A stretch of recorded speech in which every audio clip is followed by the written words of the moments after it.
அனைவருக்கும் வணக்கம்ப்பா.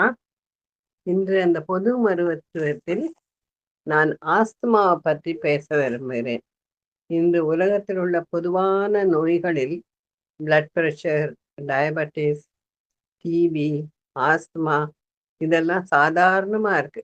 தினமும் எல்லாரும் நிறைய அவஸ்தைப்படுறாங்க.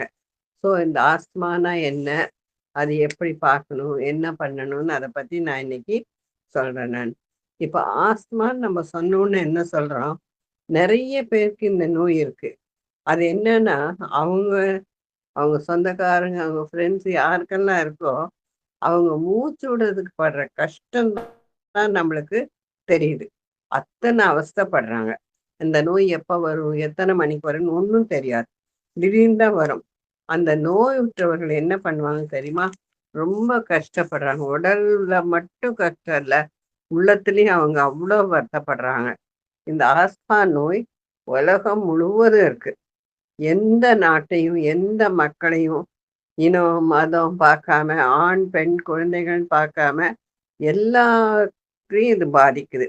உலக மக்கள்ல இன்னைக்கு 200 கோடி மக்களுக்கு மேல ஆஸ்மா நோயில கஷ்டப்படுறாங்க. இது எவ்வளோ ஜாஸ்தின்னு நம்ம பார்த்துக்கலாம். ஆண், பெண் வித்தியாசம் கிடையாது. 2 பேருக்கும் ஆல்மோஸ்ட் ஈக்குவல். 50% 50% 2 பேரும் கஷ்டப்படுறாங்க. வளர்ந்தவங்களை விட குழந்தைகளே ஆஸ்துமா நோயில் அதிகம் பாதிக்கப்படுறாங்க. குழந்தைகள் வந்து மொத்த மக்கள் தொகையில 10% அந்த குழந்தைங்க கஷ்டப்படுறாங்க. அதனால இந்த ஜனங்க என்ன நினைக்கிறாங்க, மக்கள்கிட்ட பொதுவான எண்ணம் இருக்குன்னா, ஒரு சளி வந்தா, மூக்கடைப்பு வந்தா, மூக்குல ஒழுகுனா, இருமல் வந்தா, இது ஆஸ்துமால கொண்டு போய் விட்டுடும். ஆஸ்துமா வந்துன்னா ஆயுச மட்டும் இந்த நோயில நம்ம கஷ்டப்படணும். இந்த பஃப் எல்லாம் எடுத்தாங்கன்னா, அது ஆயுசு மட்டும் பண்ணிட்டே இருக்கணும். அப்படிங்கிற ஒரு பயம் இருக்கு. ஆனா, இந்த ஆஸ்துமாவ 100% கட்டுப்படுத்தலாம். அது என்ன பண்ணலாம்? மருத்துவர் சொல்ற வழிமுறைகள ஃபாலோ பண்ணிக்கணும். மருந்துகள எடுக்கணும். சரியானபடி டாக்டர் என்ன அட்வைஸ் குடுக்குறாங்களோ, அதையெல்லாம் ஃபாலோ பண்ணா, இந்த ஆஸ்துமாவை நாம் கட்டுக்குள் கொண்டு வரலாம். இப்ப இந்த மூச்சுத் திணறல் எதனால வருது? பெரும்பாலும் இது 3 காரணங்களால் வருகிறது. முதல் காரணம் அலர்ஜி. 2வது இருதயம் சம்பந்தப்பட்ட நோய் இருக்கிறவங்களுக்கு ஆஸ்துமா வரும். அந்த ஆஸ்துமாவ நம்ம என்ன சொல்றோம்? Cardiac asthma. அடுத்தது சிறுநீரகம் சம்பந்தப்பட்ட நோயால் வரும். சிறுநீரகம் சம்பந்தப்பட்டவங்களுக்கு பிளட் பிரஷர் வரும், கிட்னி ஃபெயிலியர் வரும். அதெல்லாம் இருக்கவங்க மூச்சு விடுறதுக்கு கஷ்டப்படுவாங்க. கொஞ்ச தூரம் நடந்தாலே மூச்சு விடுறதுக்கு அப்படி கஷ்டப்படுவாங்க. இதெல்லாம் மூச்சு விடுறதுல கஷ்டம் இருக்காது. ஆனா இந்த அலர்ஜினால வர்றது பிராங்கியல் ஆஸ்துமா. பிராங்கியல் ஆஸ்துமாங்கிறது இந்த நுரையீரல பாதிக்கிறது எப்படின்னு சொல்லிட்டு. இப்ப இந்த ஆஸ்துமா நோயுடைய முக்கியமான அறிகுறிகள் என்னன்னா, திடீர்னு தான் வரும். எத்தனை மணிக்கு வரும்? எப்போ வரும்னு ஒண்ணும் தெரியாது. வரும்போது மூச்சு விடுறதுக்கு ரொம்ப கஷ்டப்படுவாங்க. அத தொடர்ந்து இருமல் வரும். அடுத்தது என்ன வரும்? அவங்க மூச்சு வெளிய விடும்போது ஒரு விசில் சத்தம் வரும். ஒரு வீசிங் வரும். கொய் கொய்ன்னு ஒரு சத்தம் வரும். அப்புறம் என்ன பண்ணும்? மார்ப இறுக்கி புடிச்ச மாரி இருக்கும். இதெல்லாம் அவங்களுக்கு கஷ்டம் இருக்கும். இது வந்து எந்த நேரத்துல வேணா வரலாம். சிலருக்கு திடீர்னு ராத்திரில வரும். வெடிக்கால் நாட்ல வரும். இப்ப மூச்ச உள்ள இழுக்கிறத விட, வெளிய விடுறது அவங்க ரொம்ப கஷ்டப்படுவாங்க. அப்பதான் அந்த விசில் சத்தம் வரும். இப்ப நம்ம விசில் ஊதுறோம். அந்த விசில் பார்த்தீங்கன்னா, நடுவுல ஒரு கொட்ட மாரி இருக்கும். ஊதும்போது காத்து வெளிய வருது. அந்த வெளிய வர்ற காத்து ஃப்ரீயா போகாம, இந்த கொட்ட தடுக்கறனால தான் விசில்ல சத்தம் வருது. அதே மாரி இந்த பிராங்கியல் ஆஸ்துமால காற்று போகிற வழி, மூச்சு போகிற வழியில தடப்படுறதுனால தான், அது வெளிய வர்றதுக்கு கஷ்டப்படும்போது, ஒரு விசில் சத்தம் வருது. இப்ப டாக்டர்ஸ் ஒரு டெஸ்ட் பண்ணி பார்ப்பாங்க. லங்ஸ் எவ்வளோ தூரம் வேலை செய்யுது? இந்த ஆஸ்துமா வரும்போது, அந்த டெஸ்ட்ட பார்த்தோம்னா, நுரையீரலுக்குள்ள போகிற காற்றினுடைய அளவு ரொம்ப குறைவா இருக்கும். இதெல்லாம் இருந்ததுன்னு சொன்னா, அவங்களுக்கு ஆஸ்துமால கஷ்டப்படுறாங்கன்னு அர்த்தம். மருந்து, மாத்திரைலாம் குடுத்து சொல்லும்போது, இந்த ஆஸ்துமா சரியாகும்போது, அதோடைய அறிகுறிகளே தெரியாது. சுத்தமா தெரியாம அவ்வளோ நல்லாயிடுவாங்க. இப்போ பேசிக்கா நம்ம பார்ப்போம். இந்த ஆஸ்துமா வந்து லங்ஸ பாதிக்குது. சுவாசம் எப்படி நடக்குதுன்னு பார்ப்போம். இப்ப லங்ஸ் வந்து தொராக்ஸ்ல நெஞ்சு கூட்டுக்குள்ள 2 பக்கம் இருக்குது. நம்முடைய காலர் போன்ல இருந்து கீழ டயப்ரம் வரைக்கும், மேல இருந்து கீழ வரைக்கும் இருக்குது. அதே மாரி 2 சைட்லயும் இருக்கு. முதுகுலயும் பரவியிருக்கு. அந்த தொராக்ஸ் முழுவதும் நிறைஞ்சு இருக்குது. வலது பக்கம் ஒரு நுரையீரல், இடது பக்கம் ஒரு நுரையீரல், அப்படி 2 நுரையீரல் நம்ம உடம்புல இருக்குது. இப்ப நம்ம மூச்சு சுவாசிக்கும்போது என்ன பண்றோம்? வெளியில் உள்ள காற்று மூக்கு வழியாக உள்ள போயி, தொண்டை இந்த வாய்ஸ் பாக்ஸ் வழியா வந்துட்டு, தொண்டை வழியா போகுது. தொண்டை வழியால அந்த ட்ரக்கியால மூச்சு குழல்ல போகும்போது, அதுக்கு இங்க நெஞ்சு பகுதியில வந்தோனே 2ஆ பிரியுது. 2ஆ பிரிஞ்சு 2 லங்ஸுக்கும் போகுது. அங்க போன உடனே அந்த லங்ஸுக்குள்ள மறுபடியும் அது சின்ன சின்ன சின்ன சின்ன சுவாச குழாயா பிரிஞ்சு பிரிஞ்சு பிரிஞ்சு அந்த லங்ஸ் முழுவதும் பிரிஞ்சு சின்ன சின்ன சின்னதா கடைசியில போய் முடியும் போது ஒரு ஒரு அந்த சுவாச குழாயிலும் ஒரு ஒரு பேக் இருக்கும், ஏர் பேக் இருக்கும், ஆல்வியோலைன்னு சொல்ற ஏர் பேக் இருக்கும்.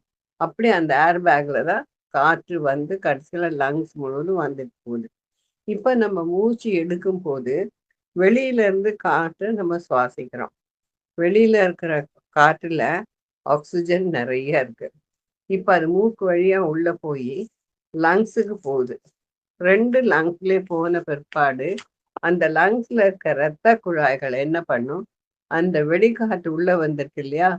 அந்த லங்ஸ்ல இருந்து அந்த ஆக்சிஜன் எல்லாம் இரத்த குழாய் எடுத்துட்டு எல்லா பக்கமும் இருந்து கலெக்ட் பண்ணிட்டு வந்திருக்க அசுத்த ரத்தத்துல இருக்கிற கார்பன் டை ஆக்சைடு அந்த ஆக்சிஜனை எடுத்துட்டு கார்பன் டை ஆக்சைடை லங்ஸ்குள்ள விட்டுரும். இப்ப நம்ம மூச்சு விடும்போது கார்பன் டை ஆக்சைடு வெளியே போகும். மூச்சை உள்ளே இழுக்கும்போது வெளிக்காற்றில் இருக்கிற அந்த ஆக்சிஜன் வந்து நம்ம லங்ஸ்குள்ளார போய் நம்ம உடலுக்கு சுத்தமாக்கி ரத்தத்தை சுத்தமாக்கி ஆக்சிஜனை எடுத்துட்டு உடம்புல இருக்க அசுத்தமான கார்பன் டை ஆக்சைடு வெளியே வந்து வெளியே போயிடும். மூச்சை எடுத்து உள்ள விடும்போது இந்த வேலை தான் நடக்குது. நம்ம ஆக்சிஜனை எடுத்துட்டு கார்பன் டை ஆக்சைடை வெளியே விடுறோம். பொதுவா ஒரு நிமிஷத்துக்கு 17 முறை நம்ம மூச்சை இழுத்து இழுத்து விடுறோம்.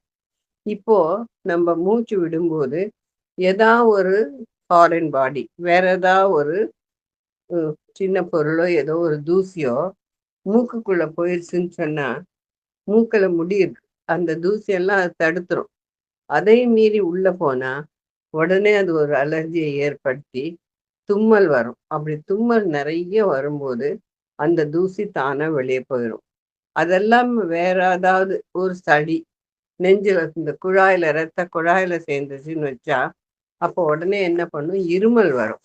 அந்த இருமல் வரும்போது அந்த சுவாச குழாயில சேர்ந்து இருக்கிற அந்த கோழைய அந்த சளிய அது வெளியே கொண்டு வந்துடும்.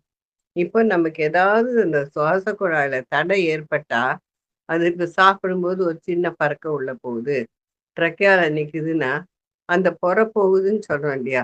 அப்ப அந்த இருமல் வரும்போது அந்த உள்ள போன அந்த பருக்க வெளியே வந்துடும்.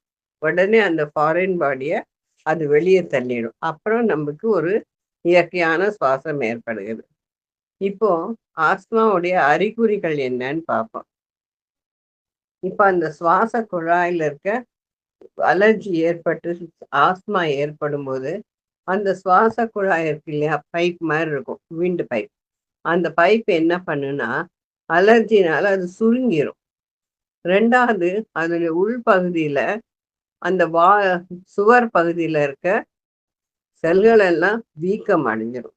வீக்கம் அடையும் போது என்ன பண்ணும்? இன்னும் அந்த டயமீட்டர் சுருங்கிருது. அலர்ஜினால இந்த வீக்கத்தினால அந்த செல்கள் எல்லாம் உண்டதானால அது சுருங்கிருது. 2வது அந்த டிஷ்யூஸ்ல இருந்து ஒரு திரவம் சுரக்கும். அந்த திரவம் தான் சளி. அந்த சளியும் அந்த ட்ரக்கியாக்குள்ள தான் இருக்கு.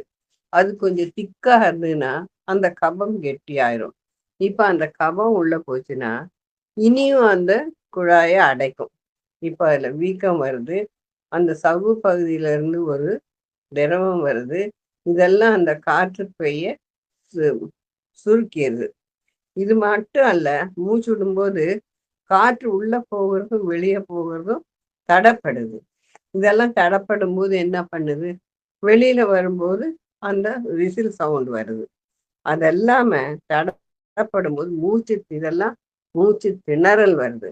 மூச்சு திணறல் வருது. 2வது அந்த சளிய வெளிய கொண்டு வரதுக்காக இருமல் வருது. இப்ப என்னன்னா, அந்த அலர்ஜி ஏற்பட்டு நம்மள பாதிக்கும்போது, அந்த சுவாச பைகளை பாதிக்கும்போது, அந்த டயமீட்டர் சுருங்குது. உள்ள ஒரு வீக்கம் வருது. சளி ஏற்படுது. அந்த சளினால இருமல் வருது.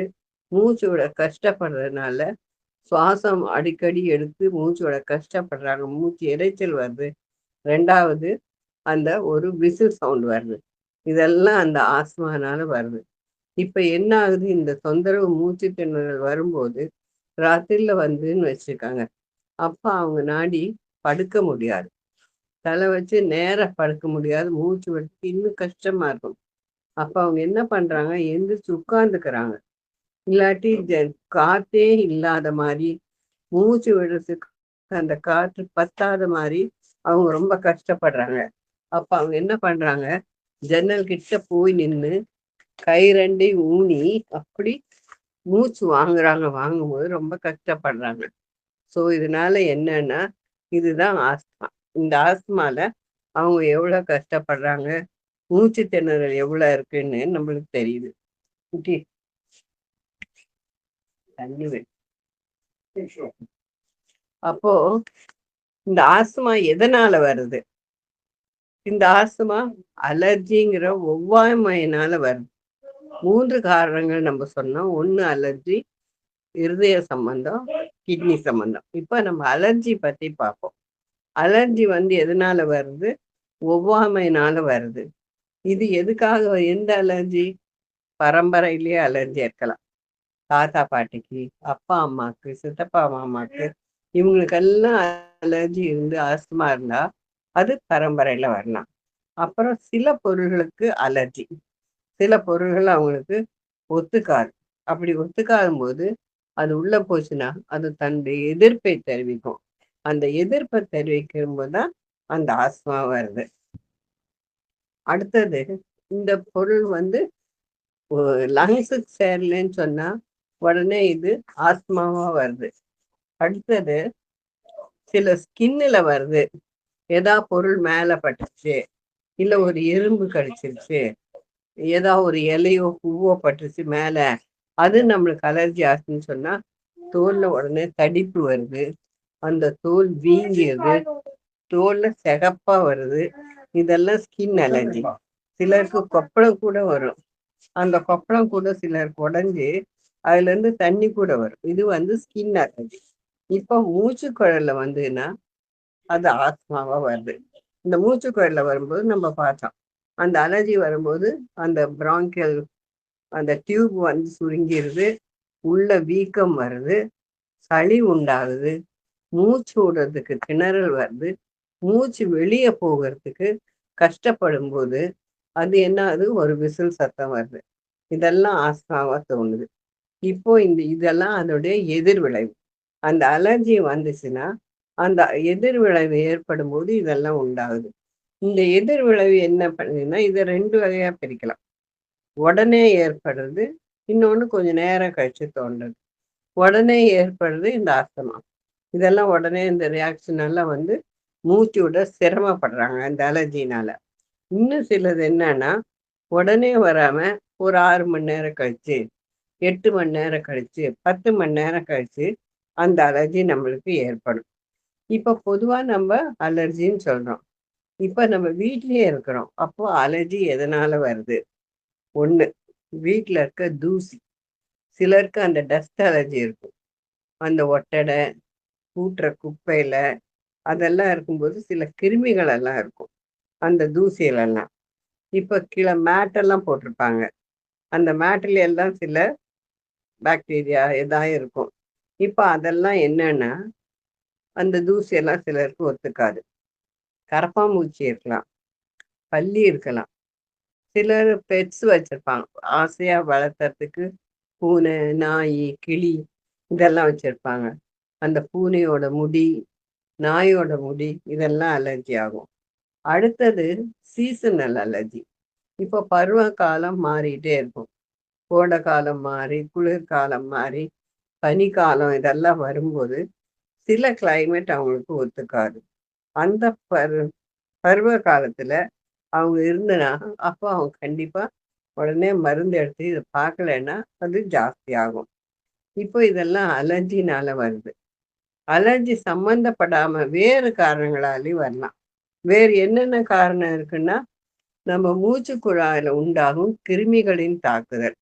இன்ஃபெக்ஷன் வர்றது. சளி வர்றது, தொண்டை வலி வர்றது, டான்சில்ஸ் வர்றது.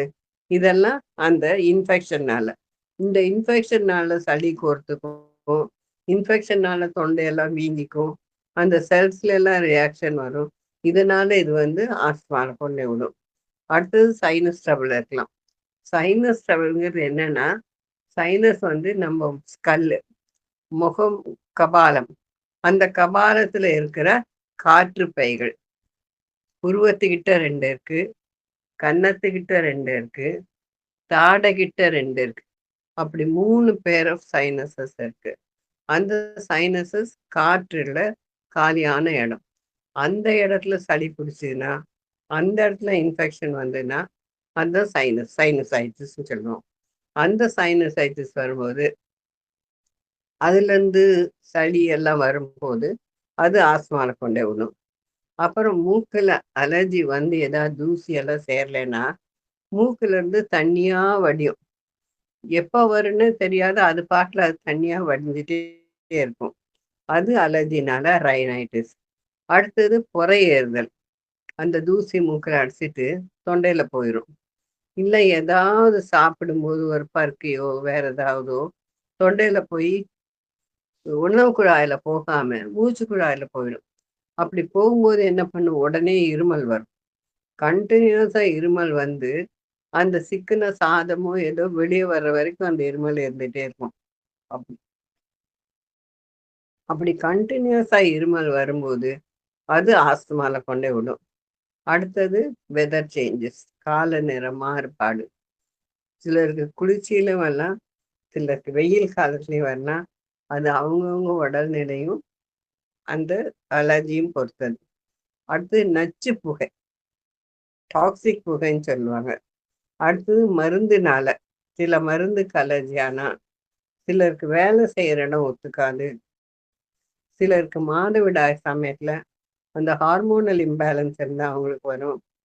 அப்புறம் உடற்பயிற்சி செய்யறது, ரொம்ப சிவியரா செய்யறது, போய் ஜிம்முக்கு போய் செய்யறது, கண்டினியூஸா செய்யறது, அதெல்லாம் செய்யும்போது அவங்களுக்கு ஆஸ்துமா வந்து மூச்சிட முடியாம வரும்.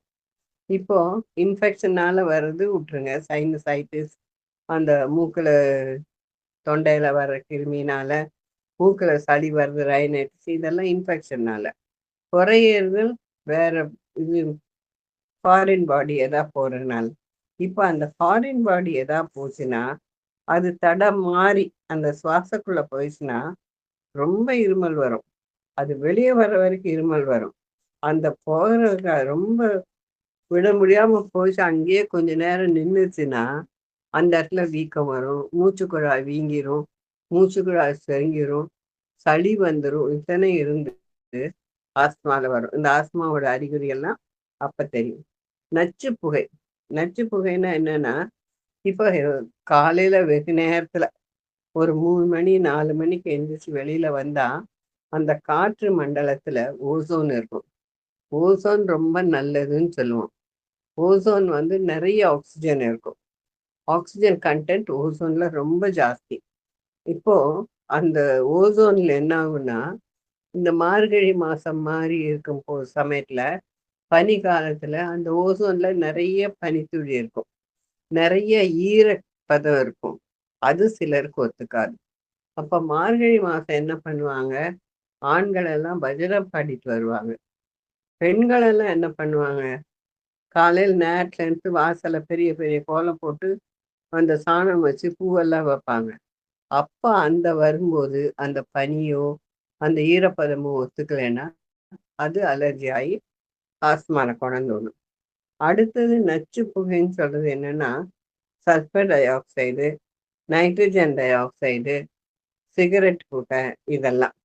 இப்ப என்ன ஆகும்னா, சல்பர் டை ஆக்சைடு எங்கேருந்து வருதுன்னா, சல்பர் டை ஆக்சைடுங்கிற நச்சு புகை ரோட்ல நெறைய வண்டி போகுது. காரு, பஸ்ஸு, ஸ்கூட்டர் எல்லாம் போனா, அதிலிருந்து வர புகை தான்.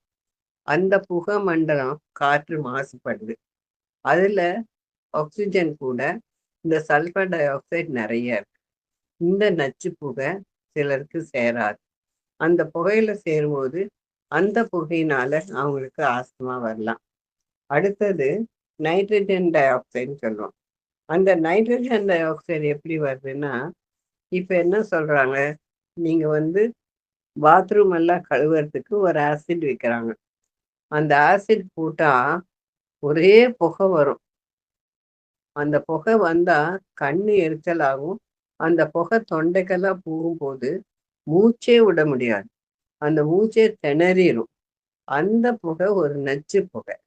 அந்த நச்சு புகைய சேரும்போது, அது சிலருக்கு உடனே இம்மீடியட்டா ஆஸ்துமால கொண்டு வந்துடும். இந்த புகையும் கெடுதல் தான். அடுத்தது சிகரெட். பீடி, சிகரெட்டு, சுருட்டு எல்லாம் ஒண்ணுதான். அதுல இருக்க புகையில, அதுல இருக்க புகை சேராது. அந்த புகை சேரலைன்னா, அது இருமல்ல வரும். ஆஸ்துமால கொண்டு வந்துடும். யார் சிகரெட் குடிக்கிறாங்களோ, அவங்களுக்கு 60% தான் பாதிக்கும். ஆனா, அவங்க விடுற அந்த புகை சுத்தில இருக்கவங்கள பாதிக்கும். ஒரு குடும்பத்துல இருக்காங்க, ஒரு ஆண் ஸ்மோக் பண்றான்னு சொன்னா, அந்த வீட்டில் உள்ள மத்தவங்களுக்கும் அது பரவும். மத்தவங்களுக்கும் அலர்ஜி உண்டாக்கும். அந்த சிகரெட் புகை அவ்வளவு கெடுதலு. இப்போ நம்ம நச்சு புகை பார்த்தோம், மத்த புகையெல்லாம் பார்த்தோம். ஆனா, சிகரெட் புகையில இருக்க புகையில சொன்னாலே நம்ப மாட்டீங்க. 4000த்துக்கும் மேற்பட்ட நச்சுப் பொருள்கள் உள்ளன. அப்போ சிகரெட், பீடி சிகரெட் எவ்வளோ கெடுதல் பார்த்துக்கோங்க. அந்த புகையில. அந்த சிகரெட் புகையும் ஆகாது. அதே மாரி சிலருக்கு வேலை செய்யற இடம். வேலை செய்யற இடத்துல தூசி வரலாம், புகை வரலாம். அதெல்லாம் அவங்களுக்கு சேராது. அதனால அந்த இதையும் அவங்களுக்கு கொஞ்சம் கஷ்டம் இருக்கும். சில சாப்பிடுற மருந்து சிலருக்கு அலர்ஜி ஆகும். அந்த கெமிக்கல்ஸ் அலர்ஜி ஆகும்போது, அதனால அவங்களுக்கு அஸ்துமா வரலாம். அடுத்தது மாதவிடாய் சமயத்துல வருதுன்னா, அந்த ஹார்மோனல் இம்பேலன்ஸ்னால வரலாம். அப்புறம் எக்ஸர்சைஸ் பண்றேன்னு ஜிம்முக்கு போவாங்க. நெறைய கடினமான எக்ஸர்சைஸ் எல்லாம் பண்ணுவாங்க. அந்த எக்ஸர்சைஸ் பண்ணும்போது என்ன ஆகும்னா, அவங்க உடல திடகாத்திரமா வச்சுக்கணும். மசில்ஸ் எல்லாம் டெவலப் பண்ணணும்னு அந்த எக்ஸர்சைஸ் பண்றாங்க. அந்த எக்ஸர்சைஸ் ரொம்ப ஹெவியா பண்ணும்போது, அது ரொம்ப லங்ஸுக்கு வேலை குடுக்கும். ஹார்ட்டுக்கும் வேலை குடுக்கும். அப்படி சேரும்போது, அந்த காற்று அந்த சமயத்துல அந்த காற்று லங்ஸ்குள்ள போகும்போது, அது லோட் ஆயி, அந்த எக்ஸர்சைஸ் முடிச்ச பிற்பாடு, அவங்களுக்கு அப்படி ஒரு மூச்சு வாங்கும். அதனாலயும் அவங்களுக்கு ஆஸ்துமா வரலாம். ரொம்ப எக்ஸர்சைஸ் முடிச்ச உடனே, அந்த எக்ஸர்சைஸ்ல ஆஸ்துமா வரலாம். இப்ப இந்த ஆஸ்துமா வரும்போது டாக்டர்ட்ட போனோம்னா, டாக்டர் என்ன பண்ணுவாரு, ஸ்பைரோமீட்டர்ன்னு ஒண்ணு இருக்கு. அதுல நுரையீரல அளந்து பார்ப்பாங்க. எவ்வளோ காற்று உள்ள போகுது? மூச்சு விடும்போது எவ்வளோ போகுது? மூச்சு வெளிய வரும்போது எவ்வளோ வருது? ஒரு செகண்ட்ல எவ்வளோ காத்து போய் எவ்வளோ உள்ள வருது? அந்த காத்து தடை இல்லாம போயிட்டு வருதா? இல்ல தடை இருக்கா? அப்படி தடை இருந்தா எவ்வளோ பெர்சன்டேஜ் இருக்குது? இதெல்லாம் சொல்லும்போது, அந்த நுரையீரலோட வேலை திறன நம்ப பார்த்துக்கலாம். அடுத்தது பீக் ஃப்ளோ மீட்டர்ன்னு ஒண்ணு இருக்கு. அந்த பீக் ஃப்ளோ மீட்டரையும் நம்ம பார்க்கும்போது, ஆம். இந்த நோயாளிகளே வீட்ல வச்சு அத பார்த்துக்கலாம். அத பார்க்கும்போது, ஒரே ஒரு முறை மூச்சு வெளிய போய் வரும்போது, எவ்வளோ வேகமா விட முடியுமோ, அவ்வளோ விட்டு பார்க்கும்போது, அந்த காற்றின் காற்றின் அளவை கண்டுபிடிக்கலாம். இதனால் நமக்கு மூச்சு விடும்போது ஏதாவது தடை இருந்தாலும், இந்த ஃப்ளோ மீட்டர்ல நம்மளுக்கு தெரியும். இப்படி இது எல்லாம் பார்த்துட்டு நம்ம என்ன பண்ணணும்?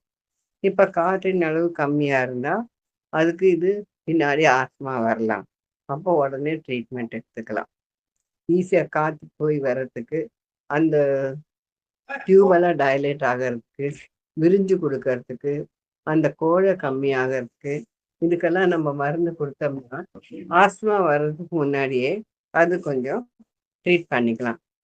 இதே மாதிரி ரொம்ப நாளா இருக்குன்னா அவங்களுக்கு ஒரு எக்ஸ்ரே எடுத்து பார்த்துக்கலாம். காற்று எவ்வளோ தூரம் உள்ள போய் வருது, எப்படி இருக்கு லங்ஸ்ன்னு தெரியும். அடுத்தது சளி.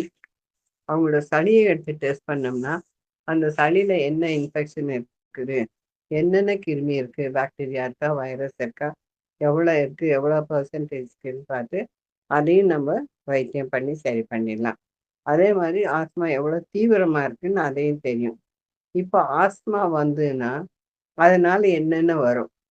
இந்த ஆஸ்மா பேஷண்ட் ரொம்ப கஷ்டப்படுறாங்க. 1 மணி நேரம் 2 மணி நேரம் மூச்சு விட சிரமப்பட்டு அப்படியே உட்கார்ந்துட்டு அவ்வளோ கஷ்டப்பட்டு கொஞ்சம் மருந்தெல்லாம் சாப்பிட்டு சரியான பிற்பாடு அவங்கள பார்த்தா மிகவும் தளர்ச்சி அடைஞ்சிருவாங்க. அவ்வளோ சோர்வா இருப்பாங்க. எவ்வளோ மூச்சு விடுறதுக்கு எவ்வளோ சக்தி எடுத்திருப்பாங்களோ அவ்வளோ சக்தி அவங்க உடம்புல இருந்து கேலரிஸ் எடுத்திருப்பாங்க. அதனால அவங்க ரொம்ப தளர்ச்சி இருப்பாங்க. அப்புறம் இந்த மூச்சு விடுறதுக்கு அவங்க எடுத்த இல்லை ரொம்ப வேர்த்து போயிருதுன்னா உடம்புல இருக்கிற தண்ணியின் அளவு கம்மியாயிரும். நிறைய நீர் வெளியே போயிடும். அதனால உடம்புல இன்னும் சோர்வு வரும். அடுத்தது நோய் எதிர்ப்பு சக்தி குறைஞ்சிருக்கும். ஏதாவது ஒரு நோய் வந்தா அந்த இரத்தத்துல உள்ள வெள்ளை அணுக்கள் எதிர்த்து போராடணும். அந்த எதிர்த்து போராடுறதுக்கு அவங்களுக்கு அந்த சக்தி இருக்காது, அணுக்கள் சரியா இருக்காது. அதனால அவங்ககிட்ட நோய் எதிர்ப்பு சக்தி கம்மியா இருக்கும். அதனால நோய் எதிர்ப்பு சக்தி கம்மியா இருந்ததுன்னா அந்த பாக்டீரியா ஃபங்கஸ் எல்லாம் சீக்கிரம் நுரையீரல பாதிச்சிடும். இது நுரையீரல மட்டும் இல்ல, இதயத்தையும் பாதிக்கலாம். அடுத்தது ரொம்ப மூச்சு திணறல் இருந்ததுன்னா அவங்களுக்கு தொடர்ச்சியா இருமல் இருக்கும். இவங்களுக்கெல்லாம் உடனே ட்ரீட்மெண்ட் எடுக்கணும். சில சமயம் அட்மிட் பண்ண வேண்டி வரும். அட்மிட் பண்ணி இந்த அறிகுறிகள் எல்லாம் சரியாகி மூச்சு விடுறதுக்கு ஈஸியாக இருக்கும்போது அவங்க கொஞ்சம் தெம்பாகி நல்லா இருப்பாங்க. இப்போ இந்த ஆஸ்துமா எவ்வளோ சிவியரா இருக்கு, இது எவ்வளோ தூரம் பாதிச்சிருக்கு அப்படின்னு பார்க்கணுன்னா அதுக்கு 3 வகையா சொல்லலாம். ரொம்ப அக்யூட் கண்டிஷன், ரொம்ப தீவிரமா இருக்கு. அந்த தீவிரமா இருக்கும்போது அவங்களால ஒண்ணுமே முடியாது. மூச்சு விட முடியாது, மூச்சு திணறல் இருக்கும், அந்த சவுண்டு வரும், உட்கார முடியாது, நிற்க முடியாது. அவ்வளோ தூரம் அது லங்ஸை பாதிச்சு தீவிரமா இருக்கும். அவங்களுக்கு உடனே அட்மிஷன் தான். அட்மிஷன் போட்டு உடனே சிகிச்சை ஆரம்பிச்சிடணும். அடுத்தது என்னன்னா கிரானிக் கண்டிஷன். இவங்களுக்கு தொடர்ச்சியா ஆஸ்மா இருந்துட்டே இருக்கும், மூச்சு திணறல் இருந்துட்டே இருக்கும். ஆனால் லேசான சிம்டம்ஸாக இருக்கும், லேசான அறிகுறிகள் தான் இருக்கும். அவங்க என்ன பண்ணுவாங்க, தினம் மாத்திரை சாப்பிட்டுட்டு அவங்க வேலையை அவங்க பாட்டில் செய்துட்டே இருப்பாங்க. இவங்க என்ன பண்ணுனா இந்த நிலை வரக்கூடாது, நீ அவங்க கரெக்ட் பண்ணிக்கணும். தினமும் இப்படி சஃபர் பண்ணிட்டு இருக்கிறத விட அதை க்யூர் பண்ணி கொஞ்சம் நல்லா கிட்டா இன்னும் அவங்களுக்கு சிறப்பான சிகிச்சை எடுக்கிறது நல்லது. அடுத்தது எப்பவுமே ஆஸ்மா இருந்துட்டே இருக்கும். ஆஸ்மா முழு அளவில் இருக்கும். ஸ்டேட்டஸ் ஆஸ்மாட்டிகஸ்ன்னு சொல்லுவாங்க. கண்டினியூஸாக 24 ஹவர்ஸ் இருக்கும். அவங்கனால எதுவுமே பண்ண முடியாது. உட்கார முடியலன்னா பரவாயில்ல, ஒரு தண்ணி கூட குடிக்க முடியாது, சாப்பிட கூட முடியாது, எதுவும் பண்ண முடியாது. கண்டினியூஸாக ஆஸ்மா இருந்துகிட்டே இருக்கும். இப்போ அவங்களுக்கு உள்ள மூச்சு காற்று போய் வருதாங்கிறதே சந்தேகமா இருக்கும். அவ்வளோ தூரம் அந்த மூச்சு விடுறதுக்கு அவங்க கஷ்டப்படுவாங்க. அதனால இவங்களும் உடனே அட்மிஷன் தான். அட்மிஷன் பண்ணி பார்க்கணும். இந்த 3 பிரிவுகளை தவிர இந்த நோயுடைய தன்மை எந்த அளவுக்கு பாதிச்சிருக்குங்கிறத WHO உலக சுகாதார மையம் என்ன சொல்றதுன்னா இதை உடனே பார்க்கணும் அப்படின்னு சொல்லியிருக்கு. இதுல எத்தனை பிரிவு இருக்கு? இதுலயும் 4 ஸ்டேஜஸ் சொல்றாங்க. அந்த இதெல்லாம 4 ஸ்டேஜ் சொல்றாங்க. இந்த நிலையில ஃபர்ஸ்ட் ஸ்டேஜ் என்ன சொல்லுவாங்கன்னா மைல்டு இன்டர்வென்ஷன். எப்போவாவது வரும், லேசா வரும், ஆனால் வந்துகிட்டே இருக்கும். வாரத்தில் ஒரு தடவை வரலாம், வாரத்தில் 2 தடவை வரலாம், மாசத்துல 2 தடவை வரலாம், எப்பாவது வரும், ஆனால் உங்களுக்கு அடிக்கடி வந்துகிட்டே இருக்கும். 2வது நிலைமை என்ன சொல்லுவாங்க, ஆஸ்மா மைல்டு பர்சிஸ்டன்ட். இவங்களுக்கு என்னன்னா இவங்களுக்கும் அடிக்கடி வந்துட்டே இருக்கும்.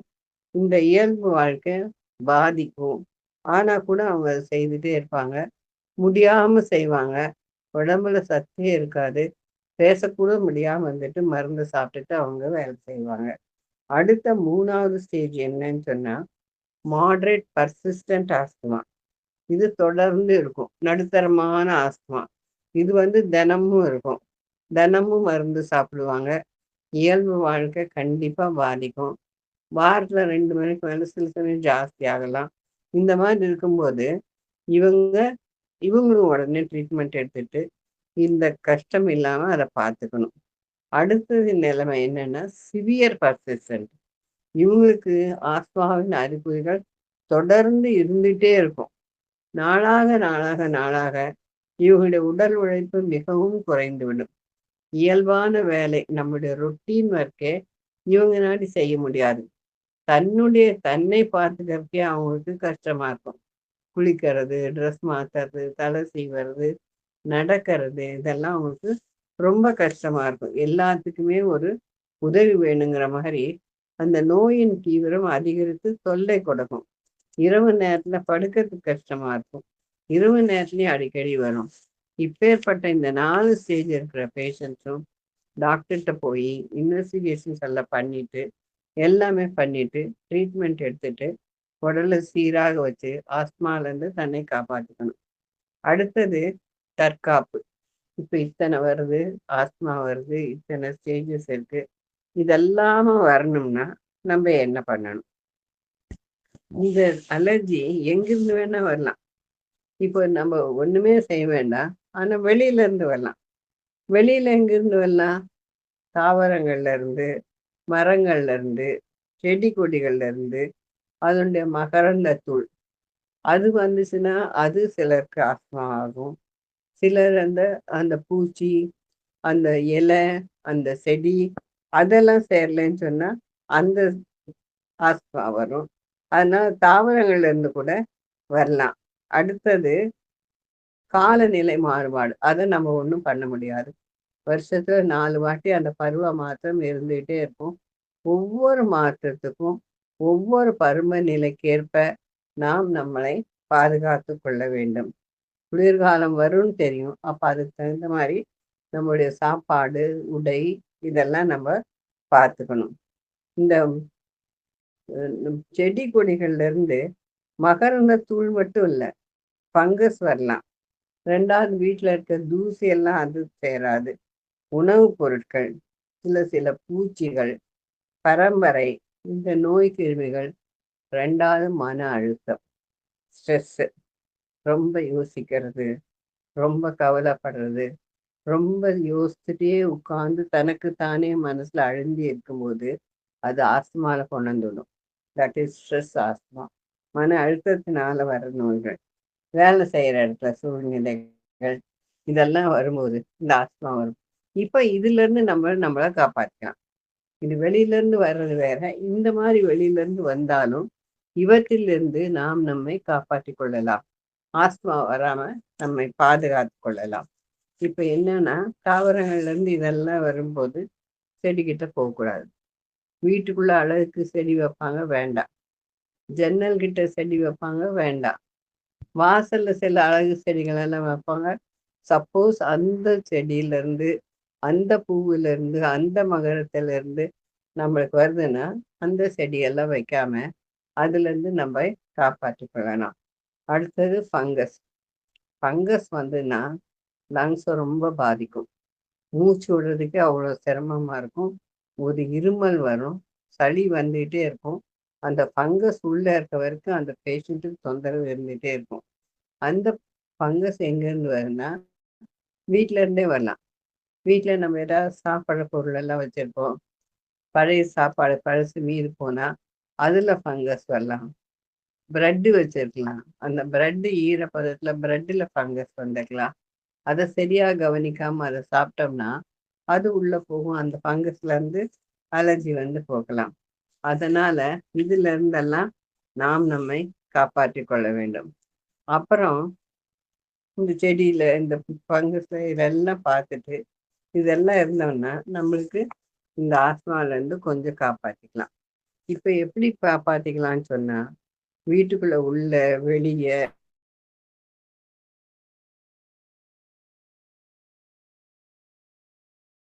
சவுண்டு கேட்கலங்கக்கா.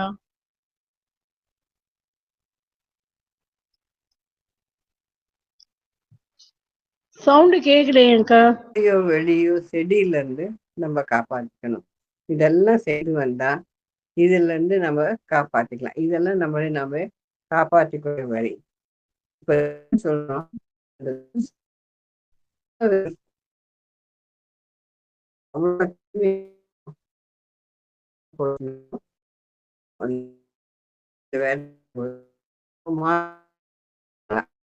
அடுத்தது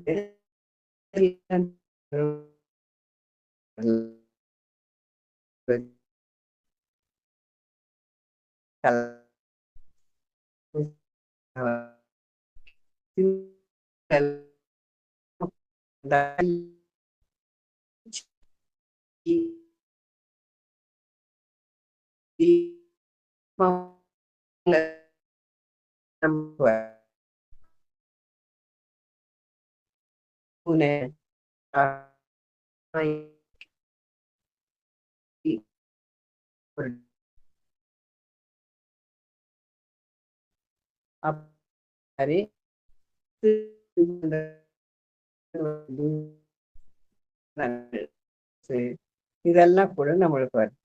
இப்ப இந்த தூசியினால நம்மளுக்கு தொல்லை வரும்னு சொன்னோம். இந்த தூசிகள்னால 2 வகை தொல்லை வரும். நேரடியா அலர்ஜி கொண்டாக்கும் ஒரு வகை.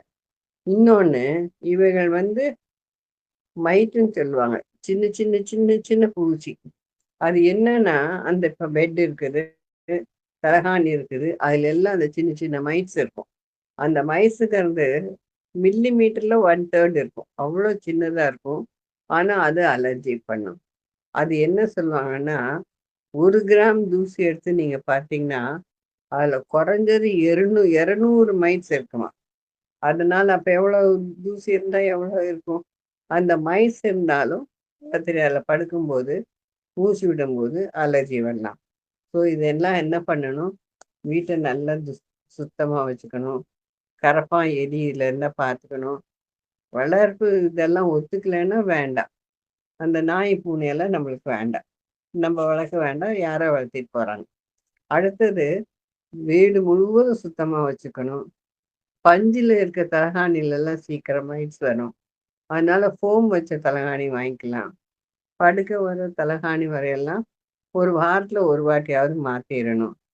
அவங்களுக்கு இப்போ ஆஸ்மா பேஷண்ட்ஸ் இருந்தாங்கன்னா அந்த ரூம்ல நிறைய வைக்கக்கூடாது. அவங்களுக்கு என்ன வேணுமோ அதை மட்டும் வச்சுட்டு ரூமை கொஞ்சம் சுத்தமா, காத்தோட்டமா, காத்து வர்ற மாதிரி படுத்துக்கணும்.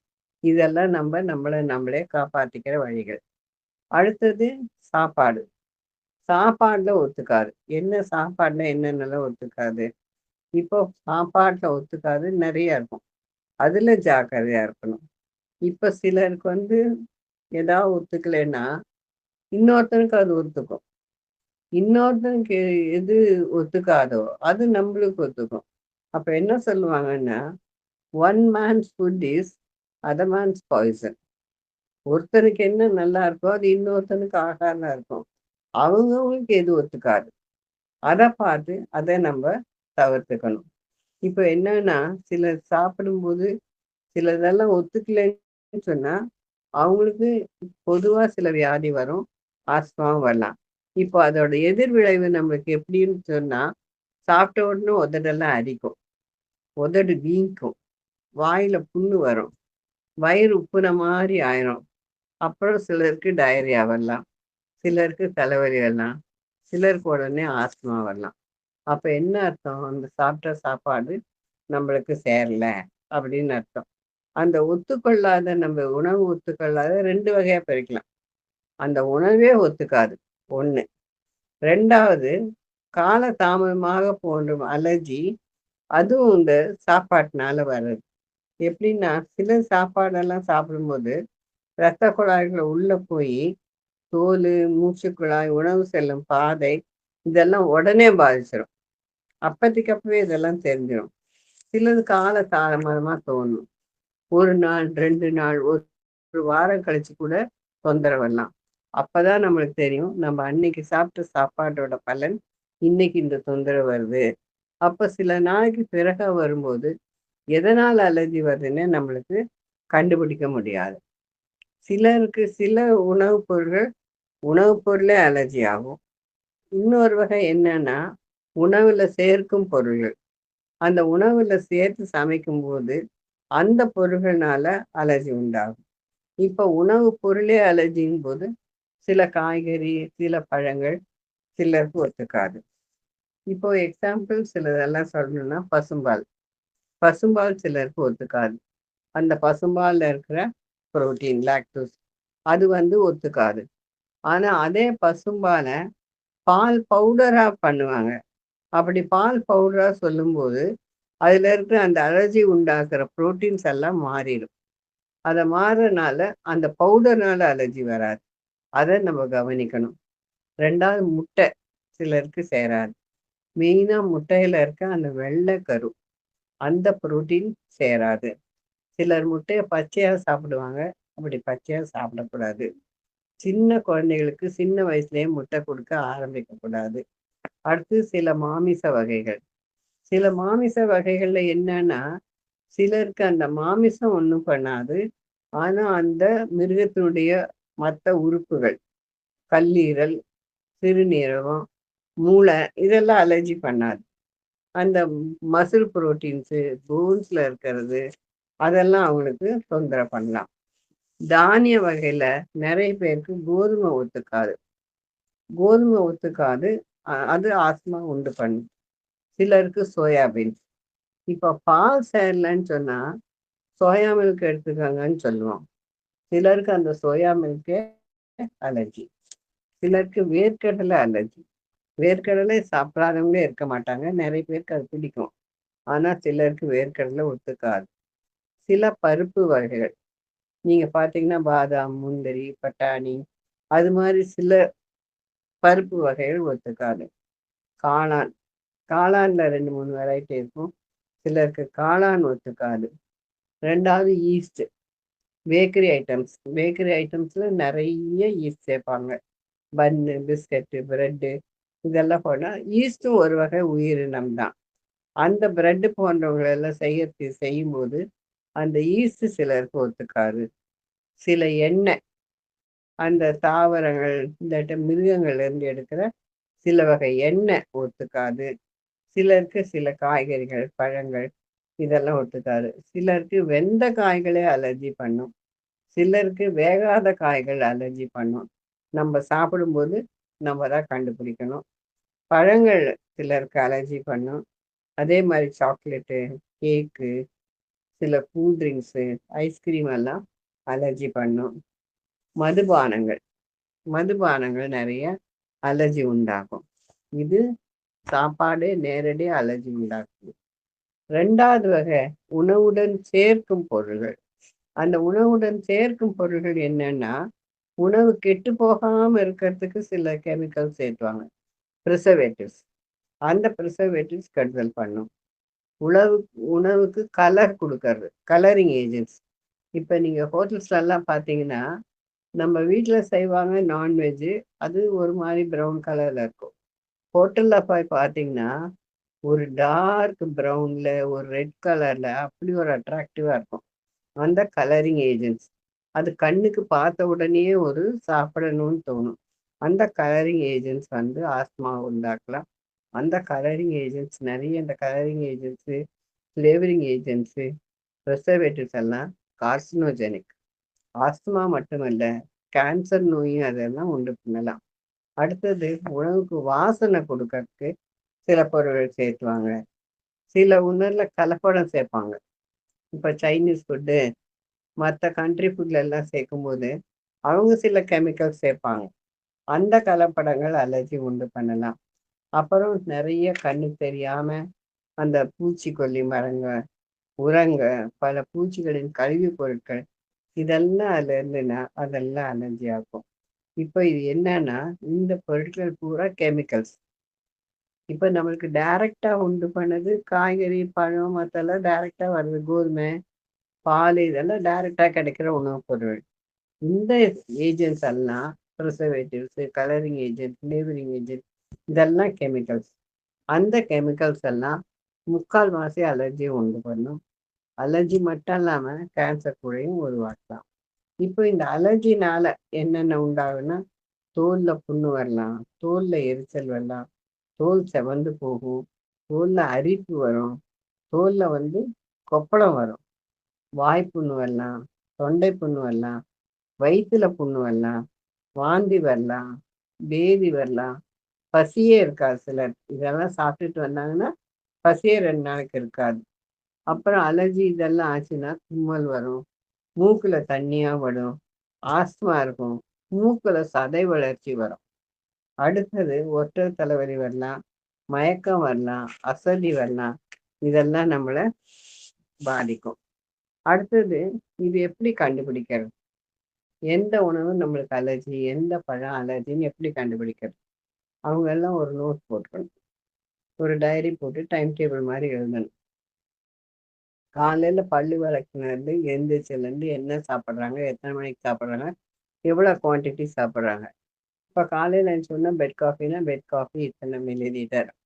அடுத்து டிஃபன் சாப்பிட்டீங்கன்னா என்ன டிஃபனு, அந்த டிஃபனுக்கு என்ன தொட்டுட்டீங்க, சட்னியா குழம்பா சாம்பாரா என்ன, இல்லை நான்வெஜ் ஐட்டம் சாப்பிட்டீங்களா, அதெல்லாம் எழுதிட்டு தினமும் அதை எழுதி வச்சுட்டு அன்னைக்கு சப்போஸ் அலர்ஜி வந்துன்னா அன்னைக்கு சாப்பிட்ட சாப்பாடில் நம்மளுக்கு எது ஒத்துக்குது, தினம் சாப்பிட்றத விட்டுட்டு அன்னைக்கு புதுசாக என்ன சேர்த்தோம், அதனால அதுக்கு எதாவது அலர்ஜி வந்திருக்கா, அதை நம்ம பார்க்கணும்.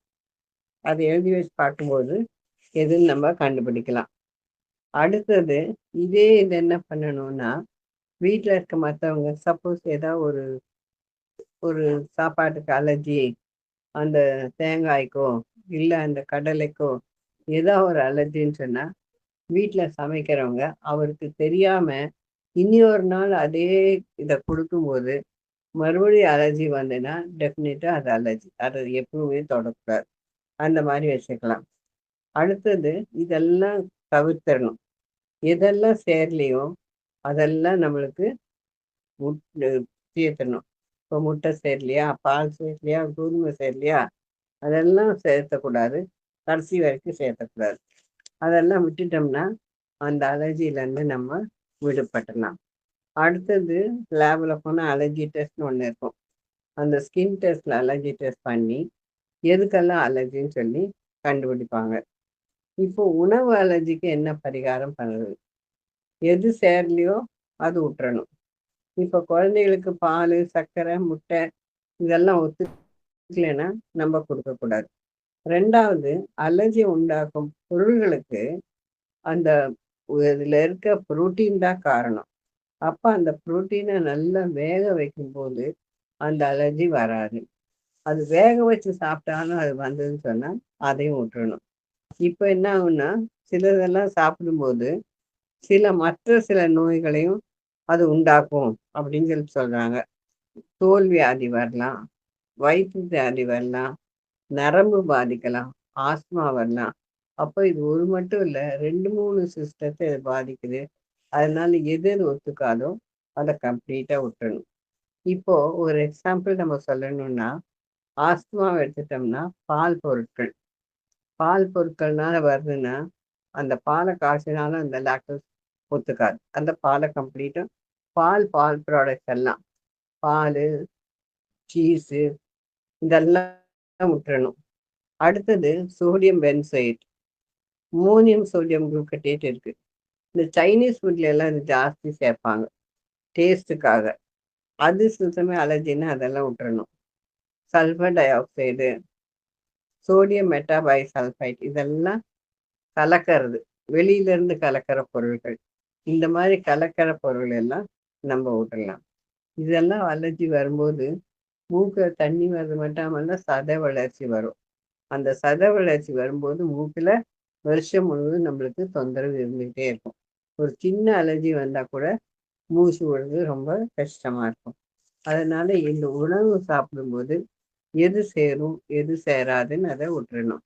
இப்போ நம்ம பார்த்தோம் எது ஆஸ்துமாவை ஜாஸ்திப்படுத்தும்.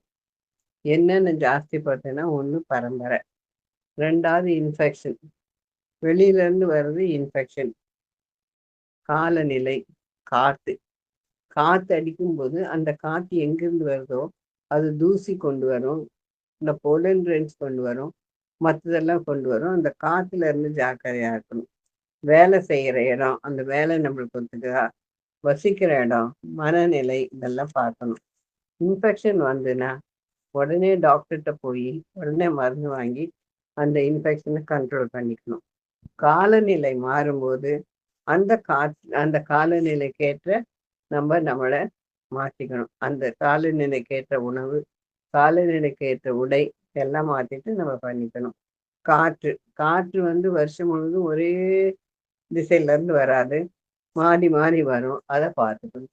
ரெண்டாவது, வீட்டில் இருக்கிற கெமிக்கல்ஸ்ல இருந்து வர்ற புகை, ஊதுபத்தி, சாம்பிராணி, கற்பூரம், கொசுவர்த்தி, இந்த புகையெல்லாம் காத்தடிச்சு வரும்போது நம்ம சைட்ல வரும்போது அதெல்லாம் கொஞ்சம் பார்த்துக்கணும். சிலருக்கு வேலை செய்யற இடத்துல தூசி இருக்கலாம், வேலை செய்யற இடத்துல சூடு ஜாஸ்தி இருக்கலாம்.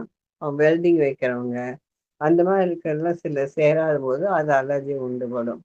அப்புறம் இன்னும் வேலை செய்கிறவங்க, வயலில் வேலை செய்கிறவங்க, கோழி பண்ணையில் வேலை செய்கிறவங்க, மாட்டு பண்ணையில் வேலை செய்கிறவங்க, வயலில் வேலை செய்கிறவங்களுக்கெல்லாம் அந்த பெஸ்டிசைடு இருக்கலாம், பூச்சி மருந்து அடிப்பாங்க, உரம் போடுற கெமிக்கல்ஸ் இருக்கலாம், அது சேராது.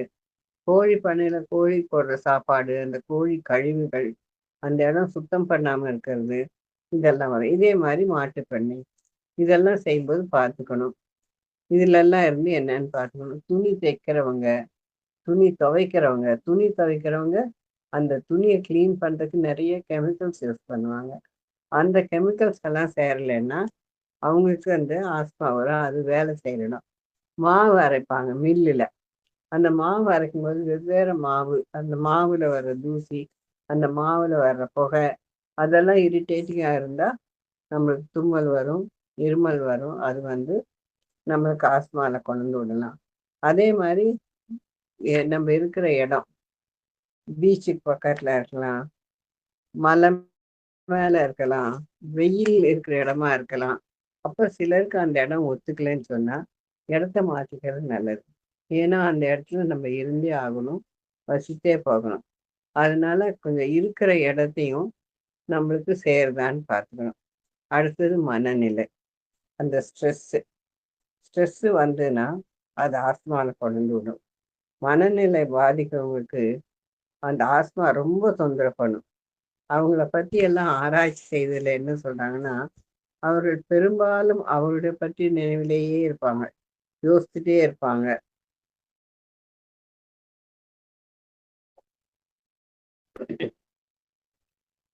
அவங்களுக்கு பொறுமை இருக்காது. அப்புறம் சிலருக்கெல்லாம் ரொம்ப கவலைப்படுவாங்க. ஒரு சின்ன விஷயத்துக்கு கூட அவ்வளோ கவலைப்படுவாங்க.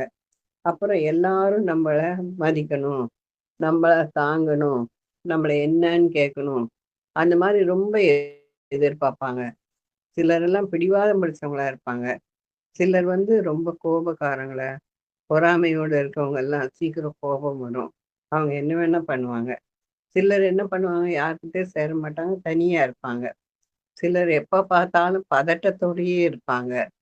சிலருக்கு வந்து தன்னம்பிக்கையே இருக்காது.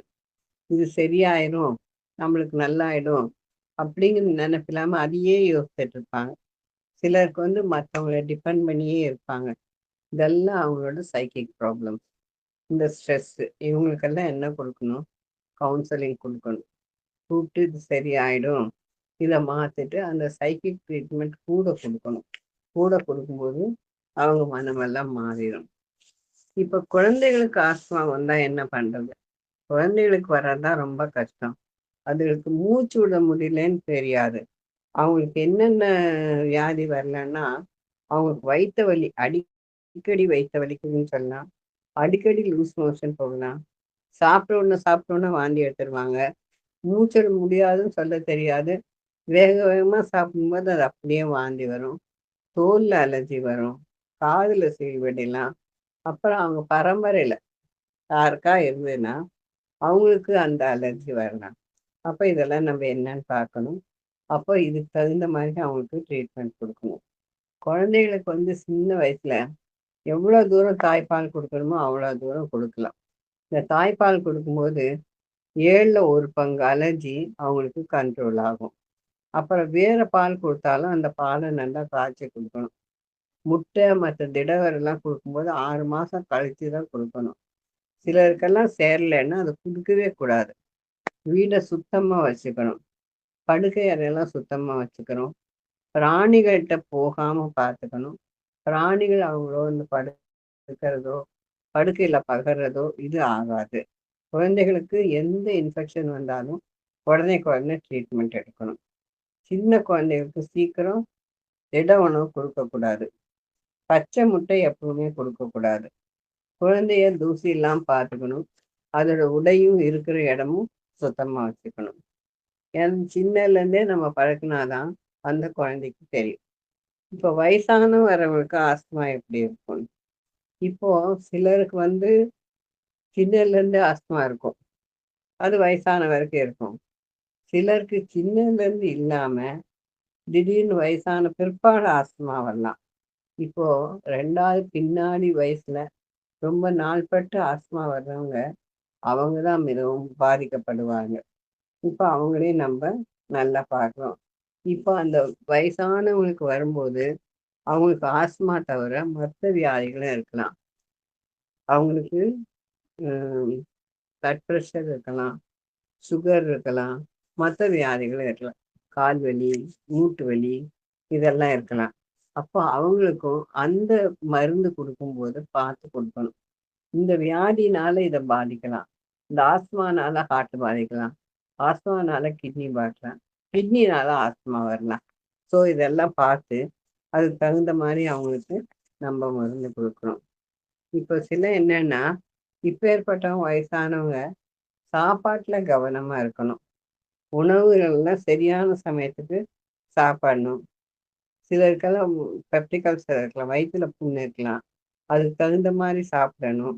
அதே மாரி வயசானவங்க குறைவான அளவு மட்டும் எடுத்துக்கணும். வேணுங்கிறத மட்டும் சாப்பிடணும்.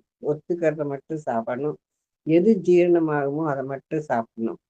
மலச்சிக்கலும் வரக்கூடாது, பேதியும் வரக்கூடாது. அந்த மாரி சாப்பிடணும். ஆஸ்துமா இருக்கும்போது எப்பவுமே சுடு தண்ணி குடிச்சா நல்லது. வயிறு நெறைய சாப்பிடக்கூடாது. ராத்திரில நெறைய சாப்பிடக்கூடாது. 7 மணிக்கே சாப்பிட்டுட்டு அப்புறம் போய் படுத்துக்கலாம். ரொம்ப குளிர்ச்சியான உணவு சாப்பிடக்கூடாது. ஃப்ரிட்ஜிலேருந்து எடுத்து வச்சத உடனே சாப்பிடக்கூடாது. அத வெளியில வச்சு டெம்பரேச்சர் கொஞ்சம் நார்மல் டெம்பரேச்சர் வந்தோனே தான் சாப்பிடணும். இரவு நேரத்தில இனிப்பு பண்டங்கள் சாகாது. இரவு நேரத்தில ரொம்ப காரம், புளிப்பு, பாலு, கீரை இதெல்லாம் ஆகாது. முடிந்தவரை வெளியிலேருந்து சாப்பிடாம, வீட்ல செய்ததையே சாப்பிடுறது நல்லது. ஒத்துக்கொள்ளாத எந்த காரணம் கொண்டும் சாப்பிடக்கூடாது. சிலருக்கு ஐஸ்கிரீமு, இந்த கூல் ட்ரிங்க்ஸ் எல்லாம் ரொம்ப இஷ்டம். கண்ட்ரோல் பண்ண முடியாம குடிச்சிருவாங்க ஆசைப்பட்டு. பின்னாடி தொந்தரவு வரும். ஸோ இதெல்லாம் அவங்க ஜாக்கிரதையா பார்த்துக்கணும். அவங்க வயசானவங்க சாப்பாட்டு முறையில கொஞ்சம் கட்டுப்பாடோட இருந்தா பரவால்ல. அதே மாரி குழந்தைகளுக்கு குடுக்கும்போது சத்துள்ள உணவா குடுக்கணும். ரொம்ப நோஞ்சானா இருந்த அந்த குழந்தைக, அந்த குழந்தைக எப்படி வளர்த்தணும், அதுக்கு என்ன கொடுக்கணும்னு பார்த்து சரிவிகித உணவு பேலன்ஸ் டயட் குடுக்கணும். வைட்டமின்ஸ், மினரல்ஸ் எல்லாம் நெறைய குடுக்கணும். அது அந்த சாப்பாட்டுல குடுக்க முடியலன்னா, அவங்களுக்கு டேப்லெட்ஸாவோ, டானிக்காவோ குடுக்கலாம். குழந்தைகளுக்கு இன்னும் என்னென்ன குடுத்தா அவங்க நல்லா இருப்பாங்களோ, அதெல்லாம் குடுத்துட்டு, கொஞ்சம் விளையாடவோ, மத்ததோ கொஞ்சம் பயிற்சி குடுத்து, மத்த ஆக்டிவிட்டீஸ் இருக்க மாரி குழந்தைகளுக்கு குடுக்கணும். குழந்தைகளுக்கு இந்த ஐஸு, சாக்லேட்டு, க்ரீம்ஸு இதெல்லாம் குடுக்கக்கூடாது. பேக்டு ஃபுட்ஸ் ஆகாது. ஜங்க் ஃபுட் ஆகாது. இதெல்லாம் பார்த்துக்கணும். வயதானோட இதே மாரி கொஞ்சம் சத்துக்கள் எல்லாம் எடுத்துக்கலாம். வைட்டமின்ஸு, மினரல்ஸ் இருக்கிறதெல்லாம் பார்த்துக்கலாம். இப்போ பொதுவா ஆஸ்துமா பேஷண்ட்ஸு என்னென்ன பண்ணணும்னா, தினமும் காலையில சரியான நேரத்துக்கு எந்திரிக்கணும். முடிஞ்சா காலையில சிறிது சின்ன சின்ன எக்சர்சைஸ் பண்ணலாம். ஆஸ்துமா பேஷண்ட்ஸ்க்கு ஸ்விம்மிங் நல்லது. சைக்கிளிங் நல்லது. நடக்கும்போது கொஞ்சம் தூரம் மெதுவா நடந்தா போதும். வேக வேகமா நடக்கக்கூடாது. ரொம்ப நடந்தா மூச்சு வருதுன்னா, அத நிறுத்திறணும். அவங்க இருக்கிற இடத்த சுத்தமா வச்சுக்கணும். படுக்கை விரிப்பெல்லாம் மாத்திக்கணும்.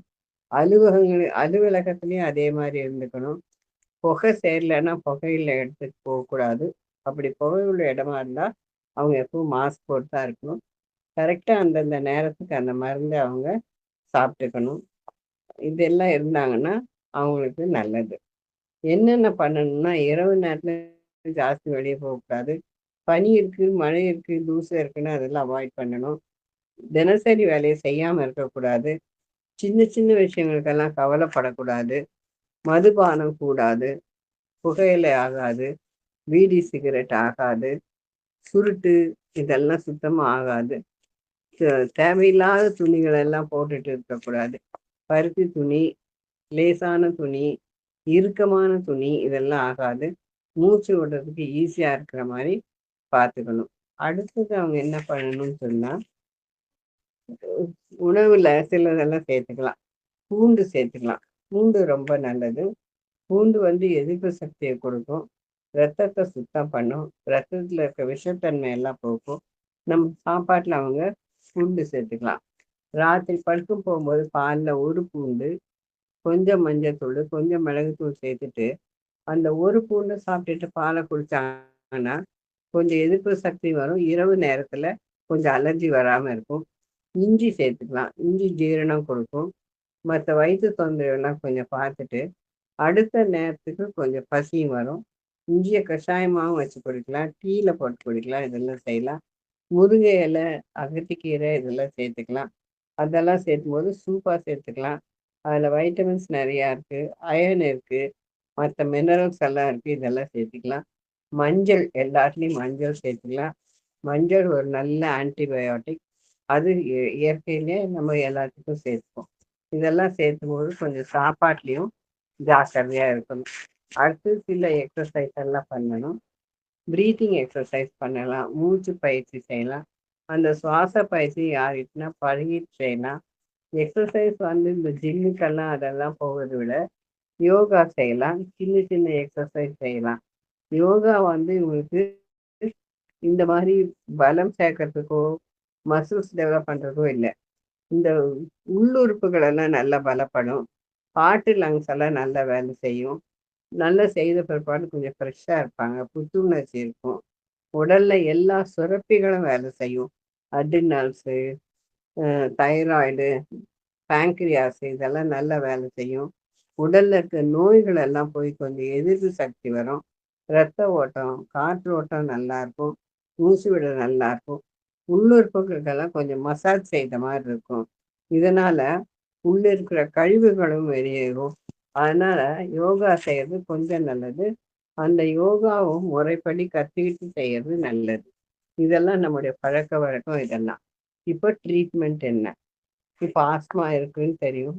ஆஸ்துமா இருக்கவங்க பஃப் எடுத்துக்கலாம். பஃப்ல இந்த டாக்டர் என்ன சொல்றாரோ அந்த பஃப் எடுத்துக்கலாம்.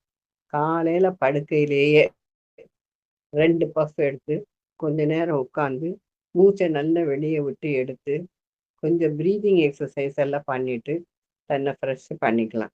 முடிஞ்சா ஒரு 15 to 30 மினிட்ஸ் ஒரு 1/2 மணி நேரம் யோகா செய்யலாம். அந்த யோகா செய்யும்போது மத்த எல்லா பாகத்துக்கும் நல்லா கொஞ்சம் எக்ஸர்சைஸ் குடுத்த மாரி, தெம்பூட்டுற மாரி இருக்கும். அடுத்தது அந்த பஃப்க்கு எடுத்து பயந்துக்க வேண்டாம். இது கன்டினியூஸா எடுக்கணும் அதெல்லாம் கிடையாது. பஃப் எடுத்தா கொஞ்சம் ரிலீஃப் கிடைக்கும். நம்மளுக்கு ஒரு பாதுகாப்பு இருக்கும். அந்த மருத்துவர் என்னென்ன மருந்து குடுத்தாங்களோ, அந்த மருந்த கரெக்ட் டைம்க்கு எடுத்துக்கணும். ரொம்ப ஜாஸ்தி இருந்தாங்கன்னா, பேஷண்ட்ஸ் வந்து அந்த மருத்துவரின் அறிவுரைப்படி நெபுலைசர் வீட்லயே எடுத்துக்கலாம். அந்த நெபுலைசர் என்ன மருந்து போடணுமோ, அத போட்டு காலையில ஒரு தரம், சாயந்தரம் ஒரு தரம் எடுத்துட்டு, இந்த மாரி உணவு முறைகளை எடுத்துட்டு, தன்னையும் தன் சுத்தி இருக்கவங்களையும் சுத்தமா வச்சுட்டு, எது எது ஆகாத அந்த அலர்ஜிய தவிர்த்துட்டு இருந்தா, அவங்க ஆஸ்துமாவ கட்டுப்படுத்தலாம். கண்டிப்பாக கட்டுப்படுத்தலாம். இதையும் மீறி கொஞ்சம் தீவிரமா வந்தா, உடனே அட்மிஷன் தான். அட்மிஷன் போட்டு அப்பைக்கப்ப சரி பண்ணிட்டு, இப்போ இந்த பழக்கவழக்கங்களையும் நம்ம ஃபாலோ பண்றதையும் ஆஸ்துமாவ நம்ம கட்டுக்குள் வைத்துக்கலாம். ஆஸ்துமாவ பத்தி பயப்படவே வேண்டாம். ஆஸ்துமா பூரா சரியாகாது. ஆனா, கட்டுக்குள்ள கொண்டு வந்து வச்சுக்கலாம். ஆஸ்துமா வராம மத்தவங்கள மாரி நம்மளும் இயல்பு வாழ்க்கை வாழ்வதற்கு இதோட நம்ம நல்லா பழகிக்கலாம். நம்மளும் ஆஸ்துமா பேஷண்ட்ஸும் ஹெல்த்தியா இருக்கலாம். அதனால ஆஸ்துமாவ பத்தி பயப்பட வேண்டாம். இதுதான் ஆஸ்மாவை பத்தி நான் சொல்ல விரும்பியதுப்பா. அனைவருக்கும் வணக்கம்ப்பா. நன்றி.